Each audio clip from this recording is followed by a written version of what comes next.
Morning students, આજે પણ આપણે સંકરણ વિશે જ જોવાના છીએ અને કઈ રીતે વિવિધ અણુઓમાં સંકરણ થાય એના વિશે આપણે અભ્યાસ કરીશું.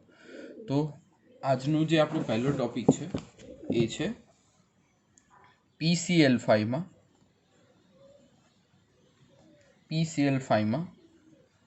સંકરણ.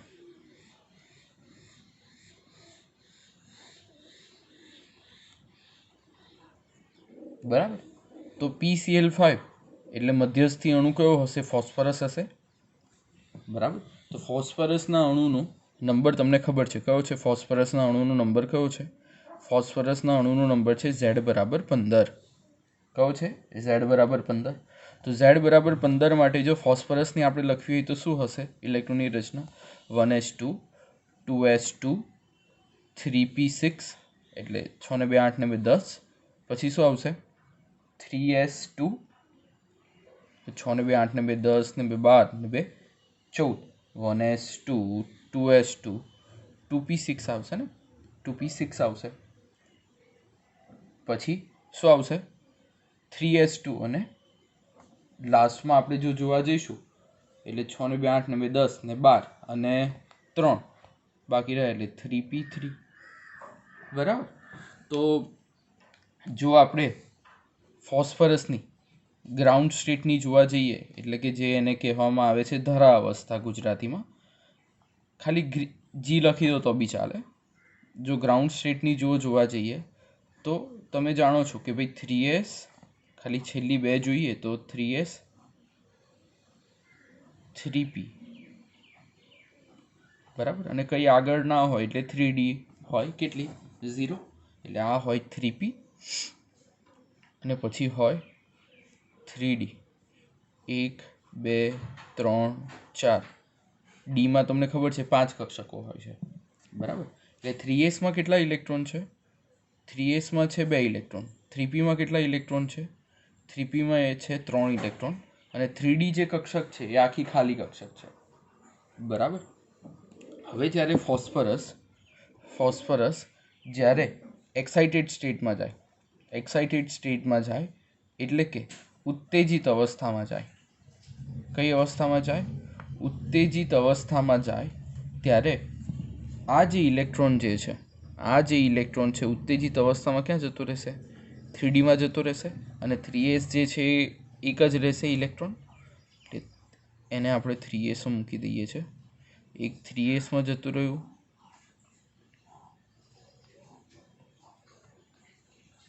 ત્રણ 3pમાં છે અને છેલ્લામાં 3dમાં 1 2 3 4. 3dમાં કેટલો જતો રહ્યો? એક ઇલેક્ટ્રોન જતો રહ્યો. હવે કેટલા Cl છે તમારી પાસે? કેટલા Cl છે? 5 Cl છે તમારી પાસે. એટલે 5 Cl જો હોય એટલે આપ દરેક જગ્યાએ એક Cl ગોઠવાય.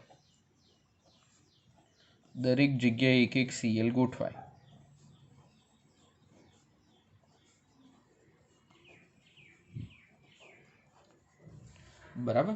દરેક જગ્યાએ જ્યારે એક Cl ગોઠવાય તો આ રચના ઉપરથી તમે સમજી શકો કે એક આખો S છે, 3 આખા P છે એટલે sp3 અને એક છે D એટલે D1. એટલે આમાં સંકરણ કયું થશે? સંકરણ થશે sp3d1. શું થશે? sp3d1. 1 ના લખો તો ચાલે, એકલો છે એટલે. બરાબર. હવે એનો આકાર PCl5 નો આકાર આપણે જોઈએ. PCl5 નો આકાર. બરાબર. હવે PCl5 ના આકાર માટે તમે જાણો છો કે તમારી પાસે ફોસ્ફરસ કેટલા છે? એક ફોસ્ફરસ છે. ને ક્લોરીન કેટલા છે? 5. એટલે આ એક રહ્યો ક્લોરીન, એક ક્લોરીન અહીંયા છે, અને એક ક્લોરીન થોડો આપણે એવું કહી શકીએ કે ફોસ્ફરસની નજીક રાખીએ થોડો. બરાબર. અહીંયા રાખીએ. ઓકે. તો આમાં કઈ રીતે દોડવાનું કે બધા ક્લોરીન જોડે ફોસ્ફરસ જોડાયેલો હોય. આ ધ્યાન રાખવાનું. અને દરેક ક્લોરીન પરમાણુ જોડે પણ ક્લોરીન પરમાણુનું કનેક્શન હોવું જોઈએ. એટલે એક 1 by 1 કરવાનું. આ ક્લોરીનનું આની સાથે, આ ક્લોરીનનું આની સાથે, આ ક્લોરીનનું આની સાથે, બરાબર, ક્લોરીનનું આની સાથે, આ ક્લોરીનનું આની સાથે, બરાબર. આ ટાઈપની રચના તમને જોવા મળશે. બરાબર. જો તમને આકાર ન જો એકવારમાં સમજમાં આવ્યો હોય તો એકવાર રિવાઇન્ડ કરીને વિડીયો જોજો એટલે સમજાઈ જશે. બરાબર. ચલો હવે તો આના ઉપરથી કેવો આકાર જોવા મળે છે? PCl5નો ત્રિકોણીય દ્વિપિરામિડલ આકાર જોવા મળે છે. કેવો? દ્વિપિરામિડલ આકાર.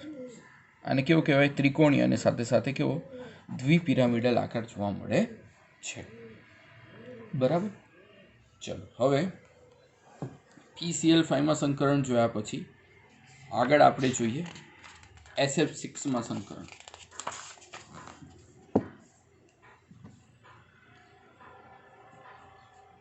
SF6માં સંકરણ. ચલો SF6માં સંકરણ જો જોવું હોય, SF6માં સંકરણ જો જોવું હોય તો SF6ના સંકરણ માટે ખાસ કરીને આપણે એવું કહી શકીએ, SF6ના સંકરણ માટે આપણે એવું કહી શકીએ કે કેટલા સલ્ફર છે? તો કે ભાઈ એક મધ્યસ્થી અણુમાં એક સલ્ફર છે. હવે સલ્ફરના પરમાણુ પ્રમાણે જોવા જઈએ, પરમાણુ પ્રમાણે જોવા જઈએ તો સલ્ફરનો નંબર કયો? તમે સલ્ફરનો નંબર જાણો છો. એની ઇલેક્ટ્રોનિક કન્ફિગરેશન શું છે? 1s2, 2s2, 2p6, 3s2 અને 3p4. 2 ને 2 4 ને 6 10 ને 12 ને 4 16 થઈ ગયા. સલ્ફરનો નંબર તમે જાણો છો એ રીતે Z બરાબર કેટલો છે? 16 છે. બરાબર. હવે આ સલ્ફરની અંદર 3p4 છે અને 3d જે હોય કેવું હોય? 0 હોય. જ્યારે સલ્ફર ગ્રાઉન્ડ સ્ટેટ એટલે કે ધરા અવસ્થામાં હોય ત્યારે છેલ્લી બે જો આપણે જોઈએ તો 3sમાં કેટલા ઇલેક્ટ્રોન હોય? 3sમાં કેટલા ઇલેક્ટ્રોન હોય? 3sમાં 2 ઇલેક્ટ્રોન હોય. 3pમાં કેટલા ઇલેક્ટ્રોન હોય? 3pમાં કેટલા ઇલેક્ટ્રોન હોય? 1 2 3 અને 4 ઇલેક્ટ્રોન હોય. અને 3dમાં કેટલા ઇલેક્ટ્રોન હોય? 3s સાથે 3p અને 3dમાં કેટલા ઇલેક્ટ્રોન હોય? 1 2 3 4. આ રહ્યું 3d. 3s 3p અને 3d. આ ટાઈપની કંઈક રચના છે. હવે આ સલ્ફરને ગ્રાઉન્ડ સ્ટેટમાં છે. એ સલ્ફરને જ્યારે તમે કઈ સ્ટેટમાં લઈ જઈ શકો? એક્સાઇટેડ સ્ટેટમાં લઈ જઈ શકો. એટલે કે ઉત્તેજિત અવસ્થા, જે તમારી ચોપડીમાં લખ્યું હશે. બરાબર. એટલે એક્સાઇટેડ સ્ટેટમાં લઈ જાઓ ત્યારે આ ઇલેક્ટ્રોન જે છે એ કૂદકો મારીને ક્યાં આવી જાય? અહીંયા આવી જાય. બરાબર. એટલે આ રહી 3s, આ છે 3p ને આ છે 3d. 1 2 3 4 અને આ 3d. બરાબર. તો હવે કેવી રચના થઈ? હવે જુઓ કેવી રચના થઈ. આ ઇલેક્ટ્રોન જે હતો અહીંયા આવી ગયો. આ તો એક હતા જ બધા. બરાબર. હવે સલ્ફર સાથે કેટલા ફ્લોરિન જોડાવાના છે? સલ્ફર સાથે કેટલા ફ્લોરિન જોવાના છે? આ ફ્લોરિન છે 6. એટલે એક અહીંયા ફ્લોરિન, એક અહીંયા ફ્લોરિન, એક અહીંયા ફ્લોરિન, એક અહીંયા ફ્લોરિન અને એક અહીંયા ફ્લોરિન. એટલે 1 fluorine, 2 fluorine, 3 fluorine, 4 fluorine, 5 fluorine. બરાબર. આવી રીતની રચના થશે. એટલે હજુ કેટલા ફ્લોરિન થયા? 1 2 3 4 5. આ પણ ઇલેક્ટ્રોન અહીંયાથી કૂદકો મારીને અહીંયા જતો રહેશે. આ જેમ અહીંયા આવ્યો એમ આ બી અહીંયા જશે. એટલે બીજો એક ફ્લોરિન જોડાવા માટે આપણે જગ્યા કરી દઈએ. એટલે ટોટલ 6 ફ્લોરિન જોડાયા. કેટલા ફ્લોરિન જોડાયા? 6 ફ્લોરિન જોડાયા. એટલે આ 6 ફ્લોરિન જોડાવાને કારણે આ ફ્લોરિન કેટલા જોડાયા? 6 ફ્લોરિન જોડાયા. તો આને લીધે કેવું કન્ફિગ્યુરેશન થશે? એક તો એસ છે, પી કેટલા છે? 3 અને ડી કેટલા છે? 2. sp3d2 થશે. કયું સંકરણ થશે? sp3d2 સંકરણ થશે. બરાબર. હવે SF6 નો આકાર આપણે જોઈ લઈએ. SF6 નો આકાર SF6 નો આકાર જો આપણે જોઈએ તો SF6 ના આકારમાં SF6 નો જે આકાર છે એમાં જો આપણે જોવા જઈએ તો SF6 ના આકારમાં કેટલા ફ્લોરિન છે? 6 ફ્લોરિન છે અને એક સલ્ફર છે. એટલે એક સલ્ફર, 4 ફ્લોરિન,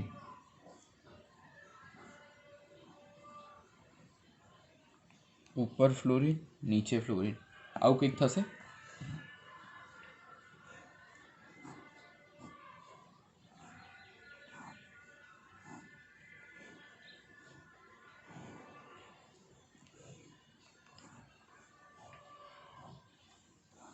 ઓકે, આવું પહેલાં કરી દેવાનું. પછી આ ફ્લોરિન જે છે અહીંયા બી કનેક્ટેડ હશે, અહીંયા બી કનેક્ટેડ હશે.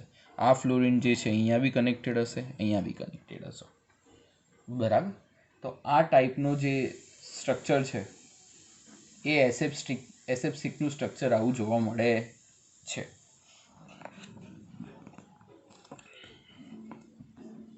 જેને કહેવાય છે SF6 અણુની અષ્ટફલકીય ભૂમિતિ. શું કહેવાય છે? SF6ની અષ્ટફલકીય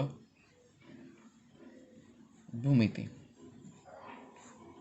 જે અષ્ટફલકીય રચના છે, આનો આકાર કેવી છે? અષ્ટફલકીય રચના છે.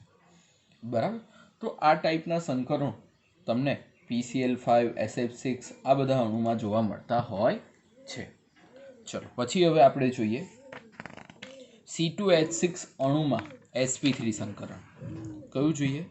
C2H6 અણુમાં sp3 સંકરણ. C2H6 અણુમાં sp3 સંકરણ. C2H6 એટલે કાર્બન 2 અને હાઇડ્રોજન કેટલા છે? 6. કાર્બન કેટલા છે પહેલાં હું તમને સમજાવી દઉં. જુઓ, કાર્બન કેટલા છે? 2 છે. હવે આ કાર્બન 2માં હાઇડ્રોજન કેટલા છે? 6. હવે કાર્બનનો નંબર કયો? 6. 6 બરાબર એટલે શું થાય? 1s2 2s2 2p2 આવું થાય. એટલે છેલ્લી કક્ષામાં કેટલા ઇલેક્ટ્રોન હોય? 4 ઇલેક્ટ્રોન હોય ને. એમ પણ તમે આનાથી બી જોઈ શકો 2 અને 4. એટલે કાર્બન પાસે જગ્યા કેટલી? 4. 1 2 3 અને ચોથી જગ્યા એકબીજા વચ્ચે શેર કરી હોય. આ કાર્બન પાસે જગ્યા કેટલી? 1 2 3 અને આ ચોથી એકબીજા વચ્ચે શેર કરી હોય. આ રહી કાર્બનની કન્ફિગરેશન. બરાબર, આટલી વસ્તુ સમજાય છે. હવે કેટલા હાઇડ્રોજન જોડાયેલા છે? હાઇડ્રોજન જોડાયેલા છે 6. તો એક અહીંયા જોડાયેલો છે, એક અહીંયા જોડાયેલો છે, એક અહીંયા જોડાયેલો છે, એક અહીંયા જોડાયેલો છે, એક અહીંયા જોડાયેલો છે ને એક અહીંયા જોડાયેલો છે. 6 હાઇડ્રોજન અહીંયા જોડાયેલા છે. હવે જો 6 હાઇડ્રોજન પ્રમાણે આપણે જોવા જઈએ તો આમાં કેટલા બોન્ડ છે? એક સિગ્મા, એક સિગ્મા, એક સિગ્મા, એક સિગ્મા, સિગ્મા, સિગ્મા, સિગ્મા. એટલે કહેવાનો મતલબ જ્યાં એક બંધ હોય એને કહેવામાં આવે છે સિગ્મા બોન્ડ. શું કહેવામાં આવે? સિગ્મા બંધ. 2 બંધ આવે દ્વિબંધ ત્યારે પાઈ બંધ આવશે, હમણાં બતાવીશ. એટલે જ્યાં એક બંધ હોય એ બંધને કહેવામાં આવે સિગ્મા બંધ. ઘણીવાર પ્રશ્ન પૂછાય કે C2H6માં કેટલા સિગ્મા બંધ છે? તો 1 2 3 4 5 6 7 7 સિગ્મા બંધ એની અંદર છે. સમજાય છે? હવે જ્યાં એક બંધ હોય, જ્યાં પૂરા અણુમાં આખી ઇલેક્ટ્રોનીય રચના આખા સ્ટ્રક્ચરમાં એક જ બંધ હોય, જ્યાં એક જ બંધ હોય એવા એક બંધવાળા સ્ટ્રક્ચરમાં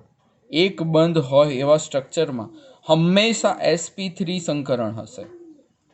હંમેશા sp3 સંકરણ હશે. શેમાં? જેમાં એક બંધ હોય એવા સ્ટ્રક્ચરમાં હંમેશા sp3 સંકરણ તમને જોવા મળશે. એટલે C2H6 અણુમાં કયું સંકરણ જોવા મળશે? sp3 સંકરણ. સમજાય છે? ચલો હવે આપણે આગળ જોઈએ. C2 sp3 સંકરણ જોયા પછી હવે આપણે જોઈશું C2H2 અણુમાં. C2H2 અણુમાં sp2 સંકરણ. sp2 સંકરણ બરાબર. તો C2H2 અણુમાં જોઈએ તો કેટલા C2H2 નહીં C2H4 આવશે. કેટલા આવશે? H4. ચલો તો કાર્બન કેટલા છે? કાર્બન કેટલા છે? તો કાર્બન છે 2, 1 અને 2. હવે હાઇડ્રોજન જો 2 કાર્બન પ્રમાણે જોવા જઈએ તો કાર્બન પાસે જગ્યા કેટલી? 4. તો આ પહેલી જગ્યા, આ બીજી જગ્યા 2, આ બીજી 2 જગ્યા. દરેક જગ્યાએ હાઇડ્રોજન 2 2 છે એટલે બંને બાજુ હાઇડ્રોજન હાઇડ્રોજન આવી જાય.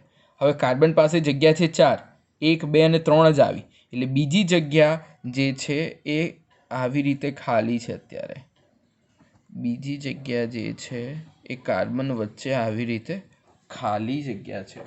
ખાલી જગ્યા એટલે શું? In the sense of pi બોન્ડનું સ્ટ્રક્ચર છે. આ બંને વચ્ચે કયો બંધ છે? પાઈ બંધ. બરાબર. આ કઈ છે? પી કક્ષક છે. કોઈ બી લઈ લો એટલે પીઝેડ લઈ લો તો કે ભાઈ આ પીઝેડ કક્ષક વચ્ચે પાઈ બોન્ડનું વાદળ છે. બરાબર. હવે આ વાદળમાં શું થશે? આ વાદળમાં શું થશે? આ વાદળમાં કંઈક આવું થશે કે કાર્બન જોડે જે હાઇડ્રોજન છે એ તો એવા ને એવા રહેશે. કાર્બન જોડે જે હાઇડ્રોજન છે એ એવા ને એવા રહેશે, પણ જે આ વાદળનું જે સ્ટ્રક્ચર છે એમાં અડધું ગોળ ઉપર રચાઈ જશે અને નીચે અડધું ગોળ રચાશે. બરાબર. એટલે ફરતું ગોળ હોય પણ અડધું ઉપર ને અડધું નીચે કાર્બનની જોડે આવી રીતના ગોળ વીંટળાયેલું હોય અને આ જે વાદળ જેવું દેખાય છે, અર્ધ ગોળ દેખાય છે, એ પાઈનું બંધનું વાદળ હોય. અને જ્યારે એકબીજામાં મિક્સ થઈ જાય એટલે કાર્બન જોડે હાઇડ્રોજન એક જે બંધ છે એ સિગ્મા બંધ રહે, એક જે બંધ છે એ સિગ્મા બંધ રહે અને જે બીજો બંધ છે, બીજો જે આ પાઈ બંધનું વાદળ હતું એ બનીને બીજો બંધ બનાવ્યો એ બની જાય પાઈ બંધ. શું બની જાય? પાઈ બંધ. તો આમાં પૂછી શકે તમને કે કેટલા સિગ્મા ને કેટલા પાઈ બંધ છે? તો કે ભાઈ આ 1 2 3 4 5 5 સિગ્મા બંધ છે અને એક બંધ કેવો છે? પાઈ બંધ છે. એટલે તમને કોઈ વાર સંકરણ વિશે પૂછાય કે ભાઈ આમાં sp2 સંકરણ છે જેમાં C2H4 માં કેટલા સિગ્મા અને કેટલા પાઈ બંધ છે, તો આવી રીતના તમે લખી શકો. બરાબર. હવે આ sp2 સંકરણ એક વસ્તુ યાદ રાખજો કે જ્યારે દ્વિબંધ હોય ત્યારે હંમેશા sp2 સંકરણ હોય. કયું સંકરણ હોય? sp2. અને જ્યારે એક બંધવાળું સ્ટ્રક્ચર હોય ત્યારે હંમેશા sp3 સંકરણ હોય.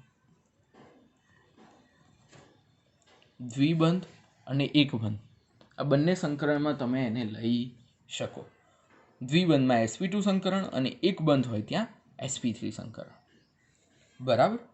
હવે આગળ જઈએ તો આપણને ખબર પડશે કે C2 આપણે sp3 સંકરણ જોયું, sp2 જોયું, હવે ત્રિબંધનું જોઈએ. બરાબર. કયા બંધનું જોઈએ? ત્રિબંધનું જોઈએ. તો હવે નેક્સ્ટ ટોપિક આપણો જે છે એ જોઈએ C2H2 અણુમાં sp સંકરણ.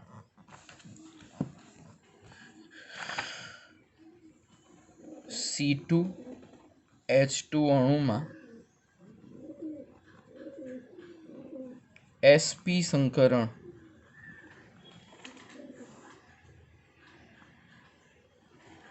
બરાબર. તો C2H2 અણુમાં sp સંકરણ વિશે જો ચર્ચા કરવામાં આવે તો કાર્બન તમારી પાસે કેટલા છે? 2 કાર્બન છે. 2 કાર્બનના હિસાબથી જોવા જાઓ તો 1 અને 2 કાર્બન છે. હવે આ 2 કાર્બનમાં 2 હાઇડ્રોજન જોડાયેલા છે એટલે એક જે છે આ બાજુ હાઇડ્રોજન છે, એક જે છે આ બાજુ હાઇડ્રોજન છે. આ રીતનું સ્ટ્રક્ચર છે જેમાં એક છે આ px, એક છે પીવાય.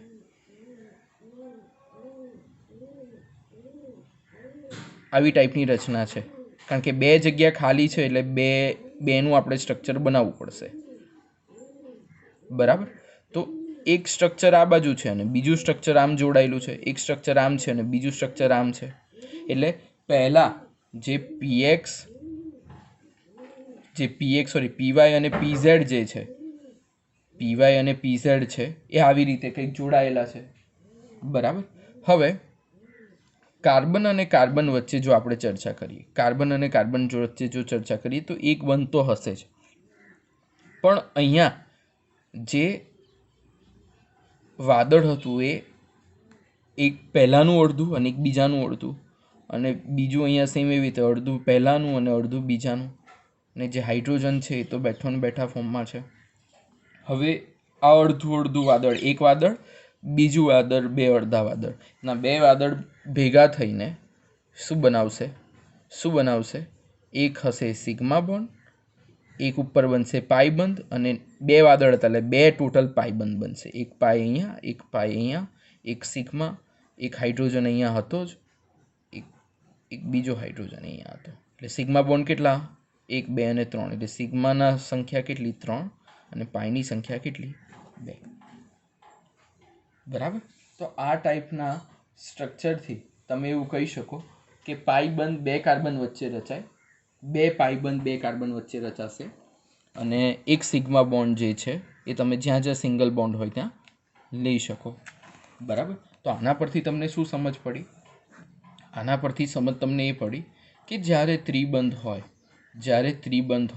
ત્યારે sp સંકરણ હોય. કયું સંકરણ હોય? ત્રિબંધ હોય ત્યારે sp સંકરણ. જ્યારે દ્વિબંધ